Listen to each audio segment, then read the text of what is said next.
बापड्या दादा, झालं हे काही चांगलं नाही झालं.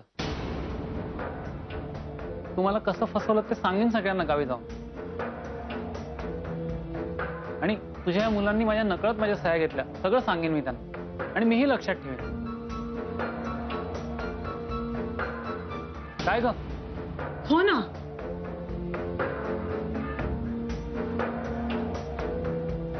विलास, खोलीमध्ये काही विसरला नाहीस ना? नाही, परत एकदा पाहिजे तर जाऊन बघ. कळतंय, कळतंय मला सगळं. तुम्ही सगळे टर उडवताय ना माझी, कळतंय मला. अरे काका निघाला? हो, म्हणजे ते गावी जायचं म्हणतायत.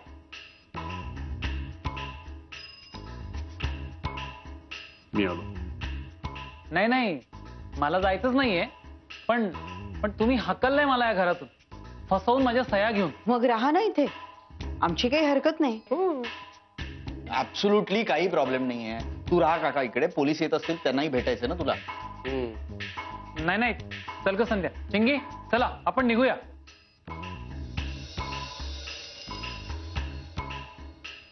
अरे अरे काका, जरा थांब ना. नाही नाही, आमचा आग्रह नाहीये. पोलीस असं म्हणालेत की आम्ही येईपर्यंत जरा त्याला थांबून ठेव म्हणून. थांबून ठेवायला सांगितलंय? काका थांब. काका तू आत्ताच्या आत्ता थांबच. नाही नाही, नको नको, चला आपण निघूया आता.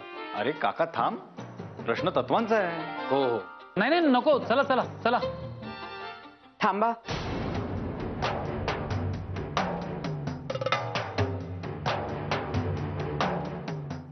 अहो,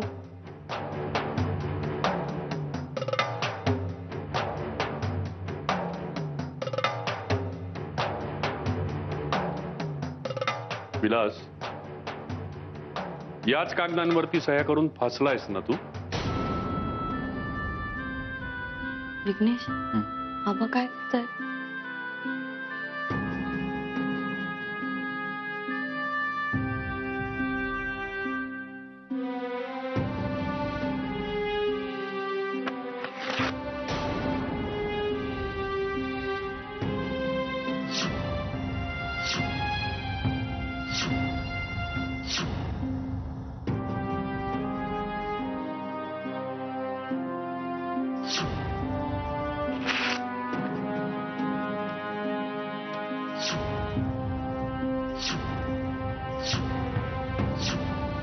अरे देवा, आबा म्हणजे तुम्ही अर्धा हिस्सा काकांना देणार की काय?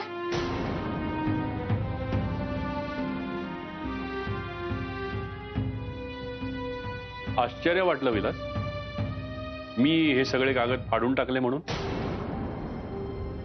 असं बघू नकोस माझ्याकडे. हे करण्याआधी मी माझ्या मुलांशी बोललो होतो.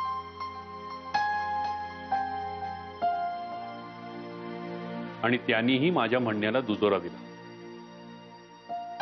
असं आहे आमचं घर.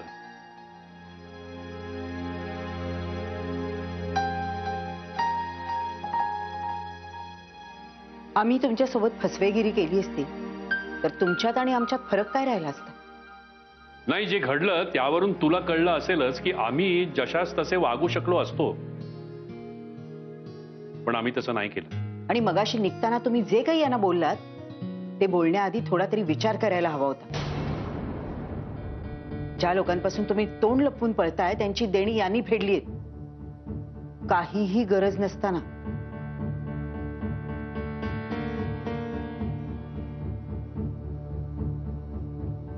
विलास काका, आमचे आबा तुलाच काय आयुष्यात कधीही कुणालाही फसवणार नाहीत.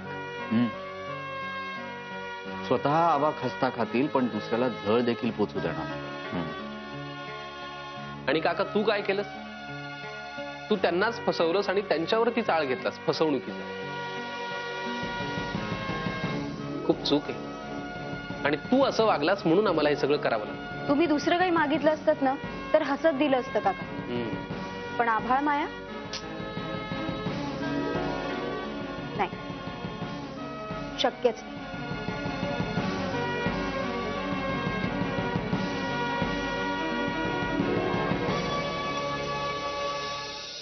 विलास, आता दुसरं कर्ज काढेपर्यंत तरी तुला कुठल्याही देणेकऱ्यांपासून तोंड लपवण्याचं काहीही कारण नाही. जे घडलं त्यातली फायद्याची गोष्ट तुम्हाला दिसली नाही? ज्या छोट्या मोठ्या कर्जांमुळे तुम्ही तोंड लपवून पळताय, नाती विसरून नसलेला हक्क मागताय, ते कर्जच आम्ही संपवलंय हे तुम्हाला दिसलं नाही?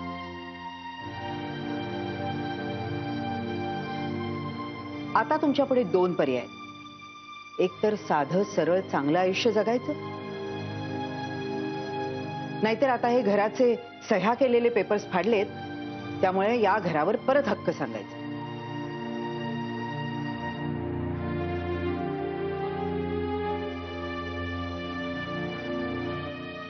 आणि तुम्हाला असं तोंड लपवून जगण्याची सवय झाली आहे.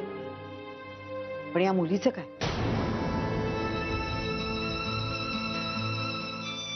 हिने कुणाचं कर्ज काढलंय? ही कुणाची देणेदार आहे? की हिलाही असं फसवा फसवीचं आणि पळापळीचं आयुष्य जगावं लागतं?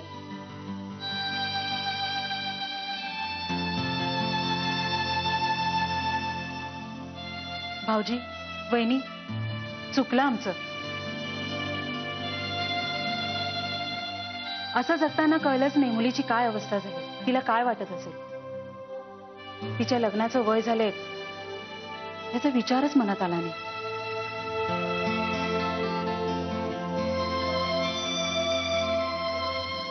खूप अबड्या दादा.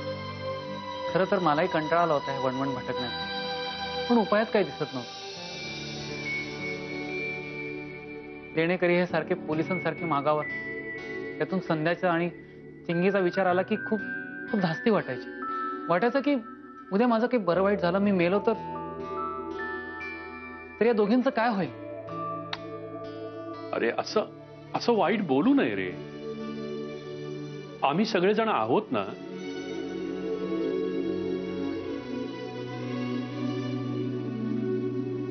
हे बघ, तुझी जर मेहनत करण्याची तयारी असेल तर गावी माझा एक दुकानाचा गाळा आहे. तो तू भाड्याने घेऊन काहीतरी स्वतःचा व्यवसाय सुरू करू शकतो.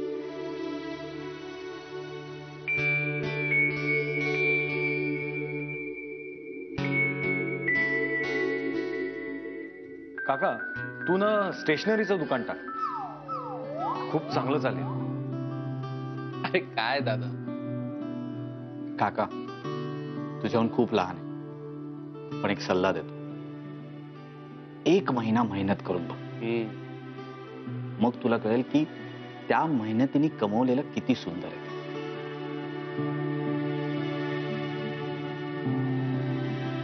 बाबा, अहो मी कधी तुम्हाला बोलले नाही, पण मला नाही आवडत तुमचं असं जगणं.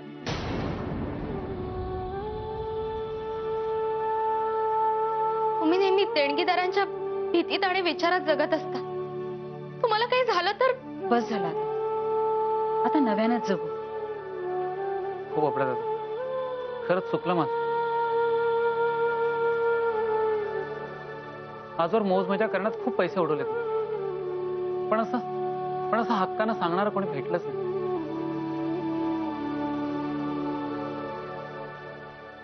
बाबांनी प्रयत्न केला होता, पण मीच ऐकलं नाही. मग कोणी जवळ उभंही करेना. मित्र सोडले नाहीत, नातेवाईक सोडले नाहीत. सगळ्यांकडे पैसे मागायला फक्त एकदा केलं, नंतर पुन्हा जाऊच शकलो नाही. पण एक समाधान आहे, या घरातून निघताना पैसे घेऊन जात नाही तर एक नातं सोबत घेऊन जात.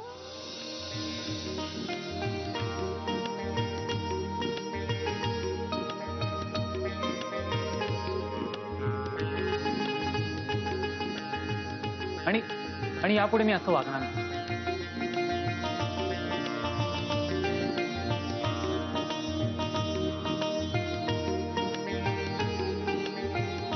आणि हे या घराच्या जमिनीचे कागद, त्यावर तुझ्या आणि माझ्या वडिलांची नावं आहेत.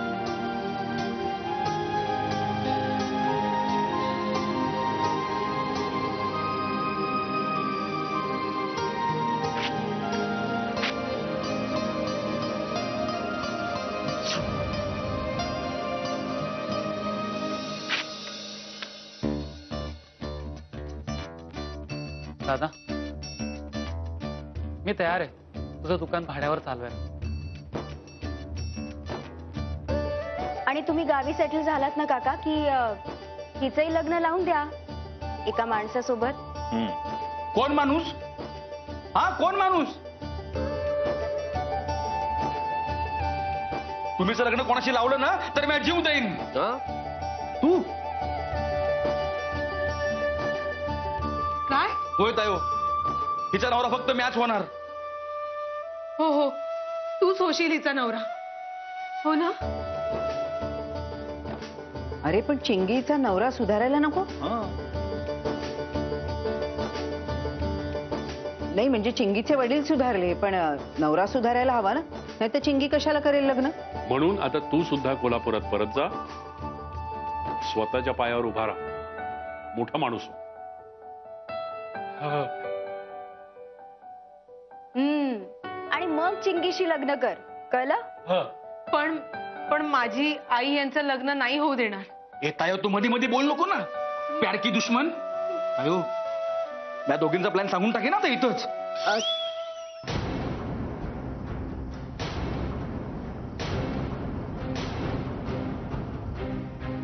प्लान? अजून काहीतरी प्लान आहेस का यांचा? कसला प्लान आहे? ते तायो, अहो दिवाळी आली आहे ना, या दोघींनी काहीतरी सरप्राईज ठरवलं असणार, त्याच्याबद्दलच बोलतोय तो.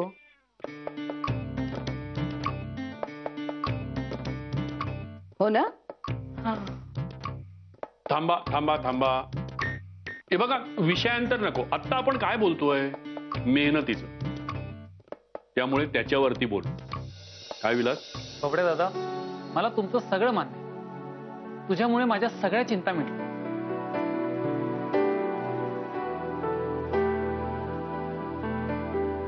माझ्या मुलीच्या लग्नाची चिंता मिटली. हा मुलगा मला जावई म्हणून मान्य आहे. वा, बेस्ट ऑफ लक. वाह आभ्या, तेरी तो निकल पडी. काय म्हणजे माझं लग्न होणार? चिंगीशी होणार? चला चांगलंय.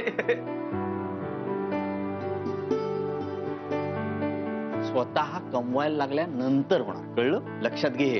आता जातो, माझी बॅग आणतो. चला भाऊजी, येतो.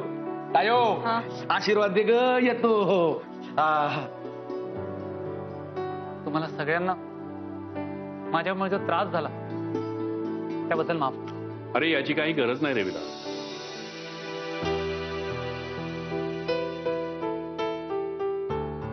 तुझा निश्चिंत मनानं जागावी. मी सगळ्यांना सांगेन तिथे की तू आता सुधारलायस. चला चला, म्हणजे चांगल्या माणसांचं ऐकलं की चांगलं होतं असं म्हणतात. भाऊजी, तुमची मी इनमीन 3-4 दिवसच सेवा केली, पण माझं समजा आयुष्य बदलून गेलं. होय, मला चांगलं फळ मिळालं माझ्या प्रायश्चित्ताचं. अरे विघ्नेश, ऋषी यांनी प्रायश्चित्त शब्द बरोबर उच्चारला. नक्की ना रे? हो. अरे म्हणजे आता हा सुधारला की.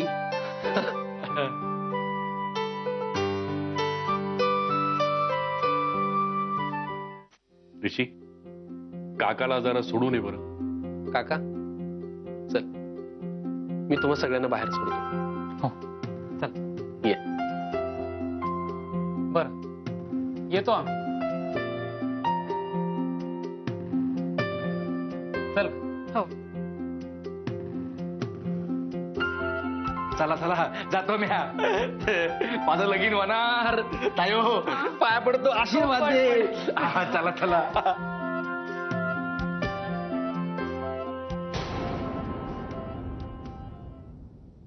अभिलाषा, हा अभ्या कुठल्या प्लॅन बद्दल बोलत होता का?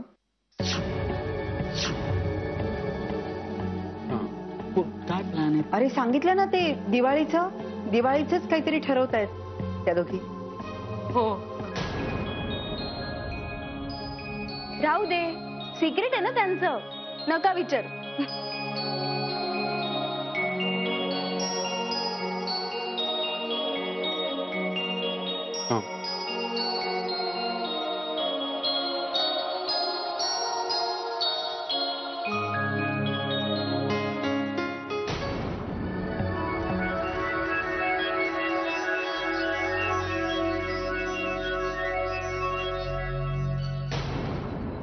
वहिनी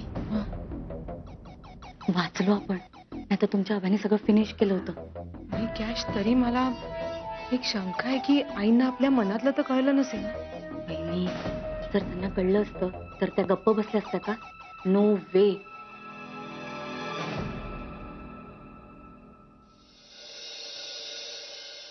बरं झालं संध्या काकोणी विलास काकांना घालवलं ते. पण त्यांच्या देणीदारांना पैसे द्यायची आपल्याला काय गरज होती? आपले घरचे पण ना, कशाला दयामाया दाखवायची ना. पेपर्सवर सह्या झाल्या होत्या ना. काय म्हणायचं आता या लोकांना, सगळ्यांवर दया. बरं कॅश, मी काय म्हणते, आता आई आणि मीराचं काय करायचं? ते आपल्या विरुद्ध जो कट कारस्थान केला ना त्यांनी, त्याचा बदला घ्यायला नको का? कॅश काय म्हणते?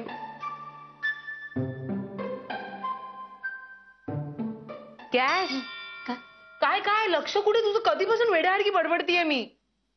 हो हो, लक्ष आहे माझं की तुम्ही वेड्यासारखं बोलताय ते. काय काय काय तुम्हाला वेडी म्हणालीस?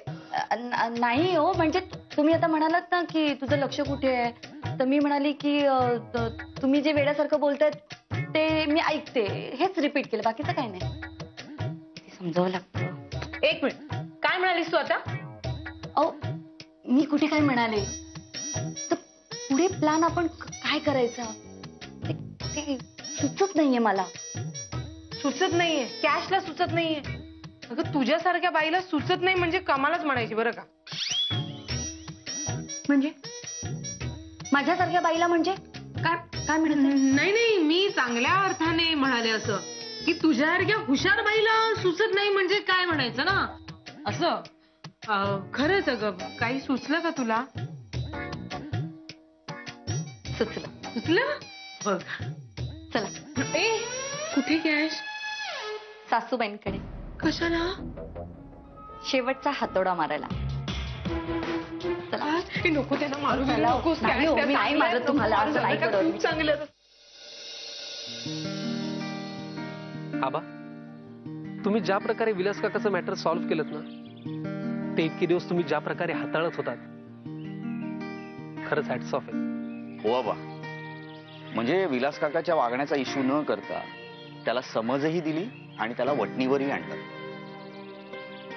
अरे मी फार काय केलं नाही रे, मी माझ्या भावाचं भविष्य सोपं केलं, इतकंच. भावाचं?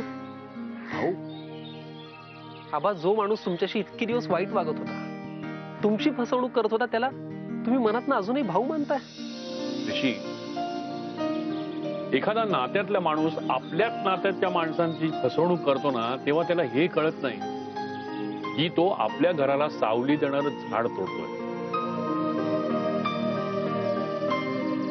मग ज्या वेळेला कडक ऊन पडतं ना, तेव्हा मग ते घर त्या उन्हामध्ये करपून जातं. पण आबा, जर कुणी चुका केल्या असतील तर त्याची शिक्षा त्याला व्हायलाच हवी ना. हे करेक्ट आहे. हा, कारण एखाद्या वेळेस कर्ज काढणं मी समजू शकतो, पण एकामागून एक अनेक जणांकडनं कर्ज काढणं हे चुकच आहे ना. शेवटी प्रश्न तत्वांचा आहे. प्रथमेश, प्रत्येक वेळेला माणूसच चुका करतो असं नाही रे, परिस्थिती त्याला चुका करायला लावते. म्हणजे? अरे म्हणजे एक खोटं लपवायला गेला, त्यासाठी दुसरं खोटं बोलावं लागलं. म्हणजे एक कर्ज काढलं, मग त्यासाठी दुसरं कर्ज, मग दुसरं कर्ज फेडण्यासाठी तिसरं कर्ज, असं करत करत तो कर्जाचा डोंगर वाढत गेला ना. विलासचं सुद्धा तेच झालं, कमाई शून्य आणि कर्ज आपलं वाढतंय. खरं सांगू बाबा, विलास काकाला वटणीवर आणण्याचा जेव्हा मी तुम्हाला प्लॅन सांगितला, तेव्हा मला खात्री नव्हती तुम्ही त्या प्लॅनला होकार द्याल. हो, म्हणजे तुम्ही हो म्हटल्यानंतर खरं तर मलाही खूपच आश्चर्य वाटलं होतं. हो. कसं आहे प्रथमेश, शेवटी चुलत का होईना भाऊ आहे तो माझा. अरे त्याचं भलं करण्यासाठी मी काय वाटेल ते केलं असतं, आणि या सगळ्याचा शेवट मला जो हवा होता तसाच झाला नाही का. आबा, दादा म्हणतोय ना ते बरोबर आहे, पण हे सगळं का शक्य होतं तुम्हाला माहितीये? फक्त तुमच्या पॉझिटिव्ह अप्रोचमुळे. मी लहानपणापासून पाहत आलो, किती मोठं संकट होत, कुठली गोष्ट असो, आमच्या पाठीमागे सतत असतो तो तुमचा पॉझिटिव्ह अप्रोच. आणि आबा, आम्हाला जर जमलं ना तर आम्ही नक्कीच तुमच्यासारखं वागण्याचा प्रयत्न करू. आयुष्यात नेहमी सकारात्मक राहू. किती मोठं संकट येऊ, ते स्वतःच्या हिमतीवर, स्वतःच्या सकारात्मकतेवर जिंकण्याचा प्रयत्न करू. नक्कीच. वा, या विलास प्रकरणामुळे हा एक फायदा झालाच. आपण कधी कधी खूप काही गोष्टी ठरवतो, एखादा मार्ग निवडतो, पण त्या मार्गावरून चालता चालता मनामध्ये शंका निर्माण होतात. मग आपला विश्वास डळमळतो, पावलं अडखळायला लागतात, धीर सुटतो. अशा वेळेला तुम्हाला धीर देणारं, तुमचा हात विश्वासानं हातात धरून ठेवणारं कोणीतरी असायला लागतं. गायत्री सारखं. हे सगळं मी जे काही केलं ना, ते केवळ गायत्रीनं मला साथ दिली म्हणून.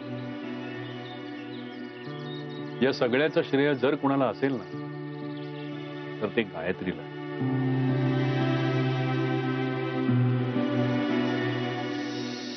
मीरा, नवरा बायकोनी एकमेकांना बऱ्या वाईट प्रसंगात साथ दिली ना, तरच संसार सुखाचा होतो. सगळेजण असंच करतात. काही जण करत नाही ताई, तेच तर दुःख आहे.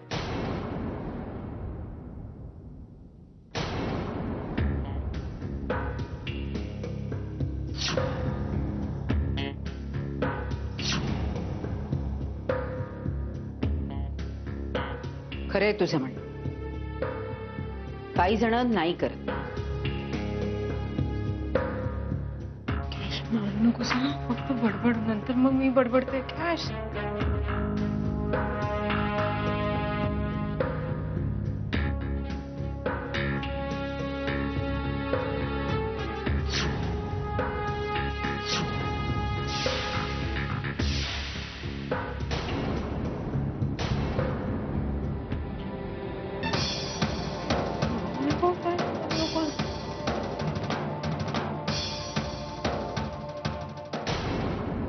सासूबाई